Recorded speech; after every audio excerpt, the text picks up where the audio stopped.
ইমুর সমস্ত call list কীভাবে বার করবেন। প্রথমে আপনি ইমুতে যাবেন। ইমুতে যাওয়ার পরে প্রোফাইল লোগোতে ক্লিক করবেন, সেটিংয়ে ক্লিক করবেন, ফাংশনে ক্লিক করবেন। এখানে আছে ফাংশনে ক্লিক করবেন। এখানে উপরে যে অপশন আছে এখানে আছে কল দেখান, কল লিস্ট দেখান, এখানে ক্লিক করবেন। এখানে ক্লিক করার পরে নিচে এখানে অ্যালাউ করে দিবেন।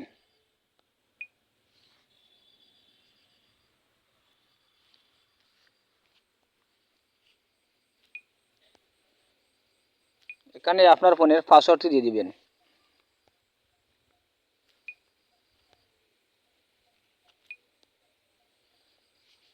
এই দেখুন এখানে কল লিস্টের অপশন যুক্ত হয়ে গেছে, এখানে ক্লিক করবেন। এই দেখুন আপনার সমস্ত ইমুর কল লিস্ট এখানে দেখা যাচ্ছে, সমস্ত ইমুর কল লিস্ট আপনারা এখানে দেখতে পারবেন। তাই আজ এই পর্যন্ত। আর ভিডিওটি ভালো লাগে সাবস্ক্রাইব করে আমার চ্যানেলটির সাথে থাকুন। সবাইকে ধন্যবাদ।